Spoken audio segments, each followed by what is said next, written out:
आज है 22 मई 2024 दिन बुधवार। Welcome back to clean news UP. चलिए देखते हैं उत्तर प्रदेश की 25 फटाफट बड़ी खबरों को। 25 मई तक बिजली कर्मचारियों की छुट्टियां रद्द। पूर्वांचल विद्युत वितरण निगम लिमिटेड के प्रबंध निदेशक शंभू कुमार ने लोकसभा चुनाव के छठवें चरण के मतदान को लेकर सभी कर्मचारियों की छुट्टियां 25 मई तक के लिए रद्द कर दी हैं। मुख्य अभियंता पीके सिंह ने बताया कि सभी अवर अभियंताओं को निर्देश दिया गया है कि वो रात 12 बजे तक उपकेंद्रों पर तैनात रहेंगे और शिकायतों का निपटारा करेंगे। 4 करोड़ से ज्यादा पक्के घरों की रजिस्ट्री कराकर महिलाओं को बनाया मालकिन। नारी शक्ति सम्मेलन में बोले पीएम मोदी। प्रधानमंत्री नरेंद्र मोदी ने विपक्षी गठबंधन Indian and national developmental inclusive alliance की मानसिकता को महिला विरोधी करार देते हुए मंगलवार को दावा किया कि आज कांग्रेस की सरकार होती तो रसोई का खर्च 2-3 गुना ज्यादा होता, जबकि इसके विपरीत भारतीय जनता पार्टी की सरकार ने विभिन्न योजनाओं के जरिए जनता को हजारों रुपए की बचत कराई। प्रधानमंत्री ने अपने संसदीय निर्वाचन क्षेत्र वाराणसी में आयोजित नारी शक्ति सम्मेलन में कहा कि उनके नेतृत्व में पहली बार केंद्र में ऐसी सरकार आई जिसने महिलाओं के सम्मान की चिंता की। लिमिटेशन एक्ट से बाधित है 1968 का समझौता। अगली सुनवाई 24 मई को। इलाहाबाद हाईकोर्ट में श्री कृष्ण जन्मभूमि व शाही ईदगाह विवाद मामले में मंगलवार को ईदगाह पक्ष की ओर से सुन्नी सेंट्रल वक्फ बोर्ड के अधिवक्ता ने कहा कि 1968 में किया गया समझौता लिमिटेशन एक्ट से बाधित है। ऐसे में ये बात पोषणीय नहीं है, इसे खारिज किया जाना चाहिए। वहीं मेयर पक्ष ने समझौते को अवैध बताया। अगली सुनवाई 24 मई को होगी। यूपी की सरकारी यूनिवर्सिटी से करें जॉब के साथ part time MTech. Artificial intelligence और साइबर सिक्योरिटी में पढ़ाई करने वाले छात्रों के लिए अच्छी खबर है। अगर आप नौकरी कर रहे हैं और इसके साथ ही आर्टिफिशियल इंटेलिजेंस और साइबर सिक्योरिटी में एमटेक करना चाहते हैं तो लखनऊ विश्वविद्यालय वर्किंग प्रोफेशनल को तकनीक के क्षेत्र में शिक्षा का मौका देने के लिए नए सत्र से 3 विषयों में पार्ट टाइम एमटेक शुरू करने जा रहा है। इसमें प्रवेश के लिए आवेदन शुरू हो गई। नोएडा एयरपोर्ट को बिना रुकावट सप्लाई होगी बिजली। नोएडा के जेवर में बन रहे नोएडा इंटरनेशनल एयरपोर्ट के लिए बिना किसी रुकावट के 24 घंटे बिजली आपूर्ति सुनिश्चित करने के लिए यमुना प्राधिकरण ने पूरी तैयारी कर ली है। यमुना प्राधिकरण ने एयरपोर्ट के लिए 2 अलग-अलग विद्युत लाइन बिछाई हैं जिससे किसी भी स्थिति में बिजली आपूर्ति बाधित न हो। इसके लिए प्राधिकरण ने सेक्टर 32 और सेक्टर 18 में 2 अलग-अलग 220 केवी के सब स्टेशन भी स्थापित किए हैं। जयराम रमेश ने कहा यूपी में ऐसे नतीजे आएंगे कि 20 साल बाद दिखेगा 2004 जैसा क्षण। जयराम रमेश ने पीटीआई को दिए गए अपने इंटरव्यू में कहा कि प्रधानमंत्री नरेंद्र मोदी एक सांप्रदायिक पिच तैयार कर रहे थे, लेकिन उनकी पार्टी ने इस पर खेलने से इनकार कर दिया और उनकी गुगली और बाउंसर को भी विफल कर दिया। उन्होंने दावा किया कि 4 जून को नतीजे वाला दिन 2004 के क्षण की याद दिलाएगा जब भारतीय जनता पार्टी अपने इंडिया शाइनिंग अभियान के बावजूद सत्ता से बेदखल हो गई थी। सुल्तानपुर के बाहुबली पूर्व विधायक चंद्रभद्र सिंह सोनू सपा में शामिल। मेनका के खिलाफ लड़ा था चुनाव।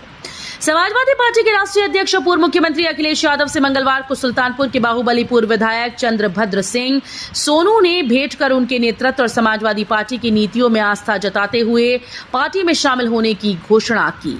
बता दें कि चंद्रभद्र सिंह इसौली से विधायक रह चुके हैं। उनके पिता इंद्रभद्र सिंह भी विधायक थे।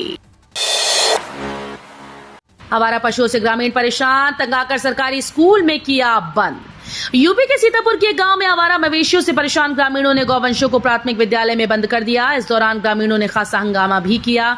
इस बीच ग्रामीणों के गुस्से की शिकार एक गौवंश की पिटाई और नुकीले हथियार से वार करने पर मौत हो गई। स्थानीय पुलिस मौके पर पहुंची। पुलिस को सचिव प्रधान समेत 25 लोगों पर केस दर्ज किया गया। अमरोहा जिले का नाम बदलेगा, प्रशासन ने जनता से मांगे सुझाव।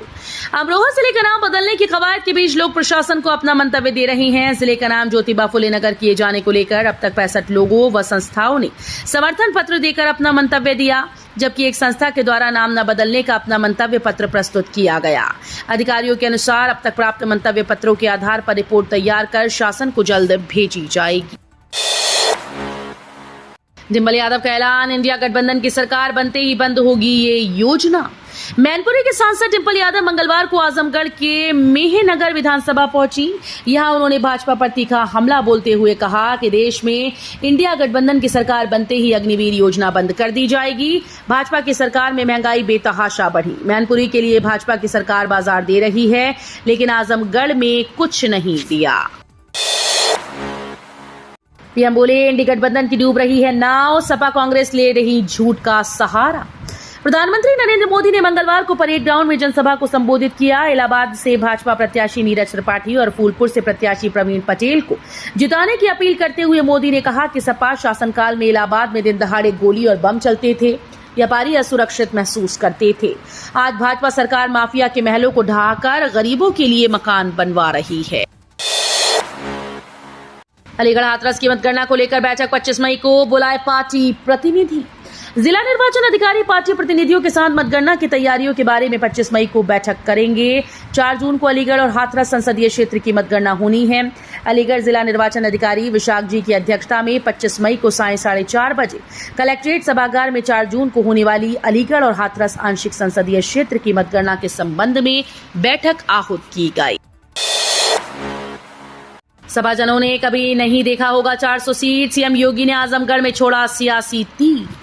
देश में पहली बार चुनाव परिणाम को लेकर जनता जनार्दन निश्चिंत है, क्योंकि पूरा देश एक स्वर में बोल रहा है कि एक बार फिर से मोदी सरकार और अब की बार 400 के पार। ये सुनते ही समाजवादी पार्टी को चक्कर आने लगता है और वो भौचक्के हो जाते हैं, क्योंकि उन्होंने 400 सीटों पर कभी चुनाव लड़ा ही नहीं। वर्तमान में समाजवादी पार्टी 62 सीटों पर चुनाव लड़ रही है, उसमें भी कैंडिडेट्स एक एक करके भागते जा रहे हैं। भदोही में अखिलेश यादव ने बीजेपी पर साधा निशाना, 400 पार के दावे पर कही ये बात। भदोही में सपा मुखिया अखिलेश यादव ने सपा प्रत्याशी के समर्थन में जनसभा को संबोधित किया। उन्होंने कहा कि 25 मई को वोट देने साइकिल से जाएं। इस दौरान उन्होंने भाजपा सरकार पर हमला बोलते हुए कहा कि इस बार देश के प्रधान सांसद अपनी क्योटो वाली सीट भी नहीं बचा पाएंगे। कहा कि ईवीएम का 7 नंबर याद रखें, 7 नंबर बहुत महत्वपूर्ण होता है, क्योंकि जिंदगी की शुरुआत 7 फेरों से होती है। ज्योतिर्विज्ञान के मुताबिक 24 मई से नौतपा शुरू, बढ़ेगी गर्मी। यूपी के कई जिलों में पारा 45 डिग्री के पार चला गया। इस बीच मौसम वैज्ञानिक अभी और तापमान बढ़ने का दावा कर रहे हैं। ज्योतिर्विज्ञान के अनुसार आने वाले दिनों में गर्मी और भी बढ़ सकती है। ज्योतिर्विज्ञान के विशेषज्ञों की माने तो 24 मई से सूर्य की किरणें सीधे पृथ्वी पर पड़ने लगती हैं, जिससे गर्मी और बढ़ेगी। बता दें कि लखनऊ विश्वविद्यालय के ज्योतिर्विज्ञान विभाग के डॉक्टर विपिन पांडे के अनुसार 24 मई की तड़के सुबह 3:31 पर सूर्य रोहिणी नक्षत्र में प्रवेश करने वाला है। रोहिणी चंद्रमा का नक्षत्र होता है और माना जाता है कि इसके असर से गर्मी बढ़ जाती है। योगी आपके दुश्मन आपकी पार्टी में, मुझे क्यों गाली देते हैं, प्रेस कॉन्फ्रेंस कर बोले केजरीवाल। दिल्ली के मुख्यमंत्री अरविंद केजरीवाल ने उत्तर प्रदेश के मुख्यमंत्री योगी आदित्यनाथ दिल्ली आए थे। उन्होंने मुझे गालियां दी। योगी जी, मैं आपसे विनम्रता से कहना चाहता हूं कि आपके असली दुश्मन आपकी ही पार्टी में हैं। बीजेपी में अपने दुश्मनों से लड़ें। आप केजरीवाल को गाली क्यों दे रहे हैं? प्रधानमंत्री मोदी और गृह मंत्री अमित शाह आपको हटाना चाहते हैं, आप उनसे निपटिए। इंडिया को बचाना है तो इंडिया गठबंधन को जिताना। आजमगढ़ में अखिलेश की रैली में हंगामा, बेकाबू भीड़ पर पुलिस ने किया लाठीचार्ज। उत्तर प्रदेश के आजमगढ़ में अखिलेश की रैली में हंगामा मच गया। बेकाबू भीड़ को कंट्रोल करने में पुलिस नाकाम रही। भीड़ को खदेड़ने के लिए पुलिस ने लाठीचार्ज किया। कार्यकर्ताओं ने जनसभा में जमकर हंगामा किया। लालगंज लोकसभा क्षेत्र के सरायमीर में अखिलेश की जनसभा थी।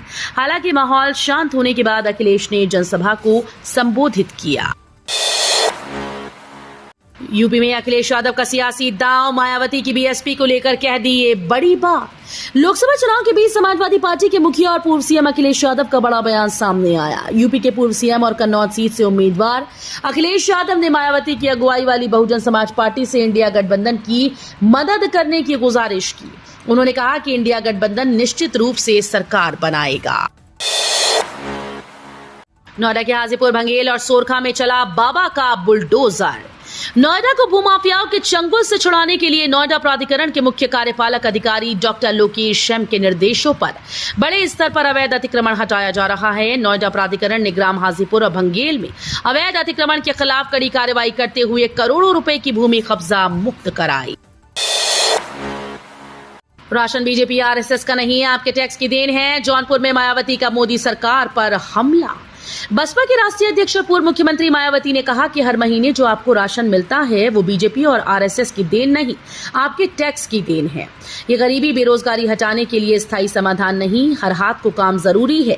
जिनकी कथनी और करनी में अंतर हो, उन्हें सत्ता में आने से रोकना होगा। विपक्षियों का घोषणा पत्र केवल हवा हवाई है, इसमें जमीनी हकीकत कुछ भी नहीं। लोकसभा चुनाव में वोटर्स को बांटी साड़ी, ग्राम प्रधान समेत 8 लोग फंसे, केस दर्ज। बलिया शहर से सटे हैबतपुर के ग्राम प्रधान नरेंद्र राय समेत 8-9 लोगों पर नगर कोतवाली पुलिस ने मुकदमा दर्ज किया। सभी पर धारा 144 और आचार संहिता उल्लंघन का आरोप है।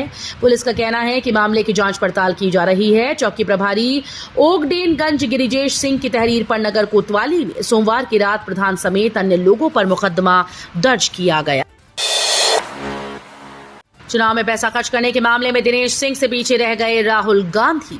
लोकसभा चुनाव में खर्च करने में लगातार आगे रहे भाजपा प्रत्याशी दिनेश सिंह अंत तक पीछे नहीं रहे। मतदान से एक दिन पहले तक चुनाव खर्च में उन्होंने राहुल गांधी को 5 लाख रुपए से पीछे छोड़ दिया। राहुल गांधी ने 40.68 लाख रुपए तो दिनेश सिंह ने 45.63 लाख रुपए खर्च किए। बसपा के प्रत्याशी के अलावा कोई भी प्रत्याशी लाख का आंकड़ा पार नहीं कर सका। अब एक्सप्रेसवे और डिजिटल इंडिया से होती है भारत की पहचान। पीएम मोदी ने कहा कि आज भारत तेजी से बदल रहा है। विश्व पटल पर भारतीय की पहचान अब एक्सप्रेसवे से की जाती है, इंफ्रास्ट्रक्चर से होती है। भारत की डिजिटल टेक्नोलॉजी लेने के लिए विदेशी भी लालायित हैं।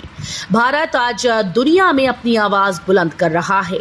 यहाँ की T20 से दुनिया हैरान है। यमुना प्राधिकरण ने ठेकेदारों को दी चेतावनी, कहा विकास में आई कमी तो ब्लैक लिस्ट होगी कंपनी। यमुना प्राधिकरण ने शहर में चल रहे विभिन्न विकास परियोजनाओं को तेज करने के लिए कड़े कदम उठाने की तैयारी कर ली। प्राधिकरण ने परियोजना कार्यों में लगे सभी ठेकेदारों को चेतावनी जारी की कि अब किसी भी ठेकेदार के द्वारा समय पर काम पूरा न करने, घटिया सामग्री का प्रयोग करने या लापरवाही बरतने पर उनके विरुद्ध कठोर कार्रवाई की जाएगी। ऐसे ठेकेदारों के अनुबंध निरस्त किए जाएंगे और उन्हें यमुना प्राधिकरण की काली सूची में डाल दिया जाएगा। ग्रेटर नोएडा प्राधिकरण का बड़ा एक्शन। ग्रेटर नोएडा प्राधिकरण ने बिसरक के हिंडन नदी के डूब क्षेत्र में बड़े पैमाने पर अवैध कब्जों को हटाने की कार्रवाई की। सर्कल 3 के सीनियर मैनेजर नरोत्तम सिंह के नेतृत्व में यह अभियान चलाया गया। इस दौरान 100 करोड़ रुपए से अधिक की जमीन को अवैध कब्जे से मुक्त कराया गया है। तो ये थी आज की 25 फटाफट बड़ी खबरें। अगर आपको न्यूज पसंद आई हो तो वीडियो को लाइक और शेयर जरूर करें। धन्यवाद।